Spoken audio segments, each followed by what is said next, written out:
Negative ಥಾಟ್ಸ್ನ ಹೇಗೆ control ಮಾಡೋದು ಅನ್ನೋದು ಒಂದು ಟಾಪ್ ಸರ್ಚ್ ಟಾಪಿಕ್ಕು ಇವತ್ತಿನ ಜನ್ರೇಷನ್ಗೆ. ಅವರ ಒಂದು ಓನ್ ಥಾಟ್ಸ್ನ ಮ್ಯಾನೇಜ್ ಮಾಡೋದೇ ಒಂದು ದೊಡ್ಡ ಕಷ್ಟ ಆಗಿರೋದು ಈಗಿನ ಕಾಲದಲ್ಲಿರೋ ಜನಗಳಿಗೆ. ಏನಕ್ಕೆ ಅಂದರೆ ನಾವು ಬಂದಿರೋವಂಥ ರೀತಿಯೇ ಇದಕ್ಕೆಲ್ಲ ಕಾರಣ ಆಗಿರೋದು.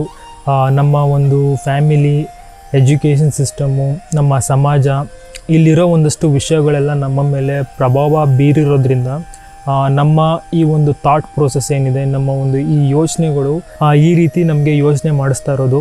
ಫಸ್ಟು ಈ ಸತ್ಯನ ನಾವು ಅರ್ಥ ಮಾಡ್ಕೋಬೇಕು.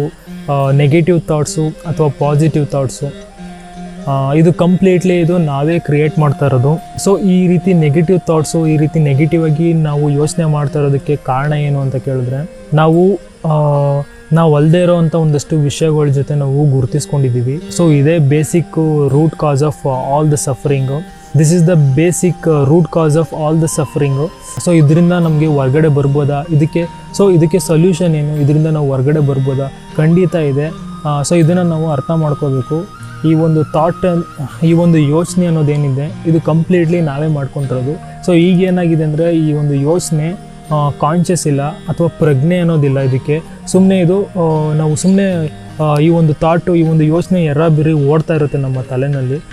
ಏನಕ್ಕೆ ಅಂದರೆ, ನಾವು ಇಂಥ ವಿಷಯಗಳಿಂದ ನಾವು ನಮ್ಮ ಒಂದು ಫ್ಯಾಮಿಲಿ ಸಿಚುವೇಶನ್ಸಿಂದ ಒಂದಷ್ಟು ಗುರುತುಗಳು ಮತ್ತು ಕೆರಿಯರ್ಸು ಮತ್ತು ಸೊಸೈಟಿನಲ್ಲಿರೋ, ಈ ಸಮಾಜದಲ್ಲಿರೋ ಒಂದಷ್ಟು ವಿಷಯಗಳ ಜೊತೆ ನಾವು ಯಾವಾಗ ಗುರುತಿಸ್ಕೊಳ್ತೀವೋ, ಫಾರ್ ಎಕ್ಸಾಂಪಲ್ ದುಡ್ಡಾಗಿರ್ಬೋದು, ನಮ್ಮ ಒಂದು ಜಾಬ್ ಆಗಿರ್ಬೋದು, ಈ ರೀತಿಯ ವಿಷಯಗಳ ಜೊತೆ ನಾವು ಯಾವಾಗ ಗುರುತಿಸ್ಕೋತೀವೋ, ಸೊ ನಮ್ಮ ಥಾಟ್ಸು ಅಷ್ಟೇ ಅದ್ರ ಜೊತೆ ಓಡ್ತಾ ಇರುತ್ತೆ. ಸೊ ಎಂಡ್ಲೆಸ್ ಆಗಿ ಅದನ್ನು ಓಡ್ತಾ ಇರುತ್ತೆ. ಸೊ ಯಾವುದೇ ರೀತಿ ಗುರುತಿಲ್ದೇ ಬದುಕ್ಬೋದಾ ಅಂತ ಕೇಳಿದ್ರೆ, ಖಂಡಿತ ನೀವು ಗುರುತಿಲ್ದೇ ಯಾವುದೇ ರೀತಿ ನಿಮ್ಮ ಒಳಗಡೆ ಗುರುತಿಲ್ದೇ ಬದುಕ್ಬೋದು. ಸೊ ನೀವು ಯಾವುದೇ ಕೆಲಸ ಮಾಡ್ತಿದ್ರು ನೀವು ಅದ್ರ ಜೊತೆ ನೀವು ಅಂಟ್ಕೊಳ್ದೇ ಬದುಕ್ಬೋದು. ಸೊ ಇದೊಂದೇ ಫ್ರೀಡಮು, ಅಲ್ಟಿಮೇಟ್ ಫ್ರೀಡಮ್ ಅಂದರೆ ನೀವು ಆ ರೀತಿ ಬದುಕೋದನ್ನು ಕಲಿತಾಗ ಮಾತ್ರ. ಸೊ ನಿಮ್ಮ ಅಸ್ತಿತ್ವದಲ್ಲಿ ನೋಡಿದ್ರೆ ಯಾವುದೇ ರೀತಿ ಪಾಸಿಟಿವ್ ಅಥವಾ ನೆಗೆಟಿವ್ ಥಾಟ್ಸ್ ಅನ್ನೋದಿಲ್ಲ. ಇದು ಕಂಪ್ಲೀಟ್ಲಿ ನಾವೇ ಮಾಡ್ಕೊಂಡಿರೋದು. ಒಂದಷ್ಟು ಸಿಚುವೇಶನ್ಸ್ಗೆ ಹೋದಾಗ ನಾವು ಅನ್ಕಾನ್ಷಿಯಸ್ಲಿ ಇಂಥ ವಿಷಯಗಳನ್ನ ನಾವು ನಮ್ಮ ಒಳಗಡೆ ಮಾಡ್ಕೊಂಡಿರ್ತೀವಿ. ಸೊ ಇದೇ ಸತ್ಯ. ಸೊ ನಮಗೆ ಗೊತ್ತಿಲ್ಲದೇ ಇಂಥ ವಿಷಯಗಳನ್ನೆಲ್ಲ ನಾವು ನಂಬ್ಕೊಂಡ್ಬಿಟ್ಟಿರ್ತೀವಿ. ಈ ವಿಷಯಗಳನ್ನೆಲ್ಲ ನಾವು ಹ್ಯಾಲೋಸಿನೇಷನ್ ಅಂತ ಕರಿತೀವಿ ಅಥವಾ ಭ್ರಮೆ ಅಂತ ಕರಿತೀವಿ.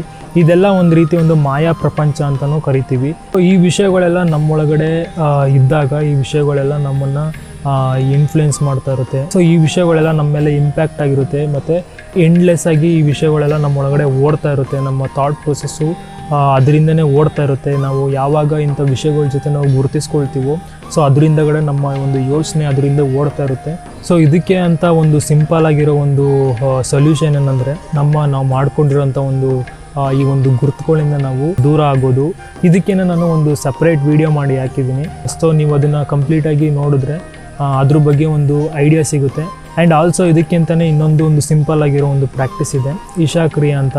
ಇದನ್ನು ನೀವು ಪ್ರತಿದಿನ 12 ನಿಮಿಷ ಬೆಳಿಗ್ಗೆ ಮತ್ತು ಸಂಜೆ ಪ್ರಾಕ್ಟೀಸ್ ಮಾಡೋದ್ರಿಂದ ನೀವು ಮಾಡ್ಕೊಂಡಿರೋಂಥ ಒಂದಷ್ಟು ಐಡೆಂಟಿಟೀಸು, ಗುರುತುಗಳಿಂದ ನೀವು ದೂರ ಆಗ್ಬೋದು. ಗುರುತುಗಳಿಂದ ದೂರ ಆಗೋದಕ್ಕಿಂತ ಈ ಒಂದು ಈಶಾ ಕ್ರಿಯೆ ಅನ್ನೋ ಒಂದು ಪ್ರಾಕ್ಟೀಸ್ನ ಕ್ರಿಯೇಟ್ ಮಾಡಿರೋದು. ಇದೊಂದು ಸಿಂಪಲ್ ಆಗಿರೋ ಒಂದು ಧ್ಯಾನ ಪ್ರೋಸೆಸ್. ಇದೊಂಥರ ಧ್ಯಾನ ಮಾಡೋದು. ಇದು ಧ್ಯಾನ ಮಾಡೋವಂಥ ಒಂದು ಪ್ರಾಕ್ಟೀಸ್. ಇದನ್ನು ನೀವು ಸಿಂಪಲ್ಲಾಗಿ ಕಲಿಬೋದು. ನೀವು ಮನೆಯಲ್ಲಿಯೇ ಧ್ಯಾನ ಮಾಡೋದು ಹೇಗೆ ಅನ್ನೋದನ್ನು ಈ ಒಂದು ಈಶಾ ಕ್ರಿಯೆ ಮುಖಾಂತರ ಕಲಿಬೋದು. ಇದಕ್ಕೆ ಅಂತಲೇ ಇನ್ನೊಂದಷ್ಟು ಯೋಗಿಕ್ ಸೈನ್ಸು, ಯೋಗ ವಿಜ್ಞಾನ ಅಂತ ಇದೆ, ಇನ್ನರ್ ಇಂಜಿನಿಯರಿಂಗ್ ಅಂತ ಆನ್ಲೈನು ಆಫ್ಲೈನ್ ಪ್ರೋಗ್ರಾಮ್ಸ್ಗಳಿದೆ. ಇದನ್ನು ಕೂಡ ಕಲಿಬೋದು. ಇದನ್ನೆಲ್ಲ ನಿಮ್ಮ ಜೀವನದಲ್ಲಿ ಅಳವಡಿಸ್ಕೊಳ್ಳೋದ್ರಿಂದ ನಿಮ್ಮ ಜೀವನದಲ್ಲಿ ಈ ಒಂದು ನೆಗೆಟಿವ್ ಥಾಟ್ಸ್ಗಳಿಂದ ನೆಗೆಟಿವ್ ಥಾಟ್ಸ್ನ ಹೇಗೆ ಕಂಟ್ರೋಲ್ ಮಾಡ್ಬೋದು ಅನ್ನೋದೆಲ್ಲ ಕಲಿಬೋದು.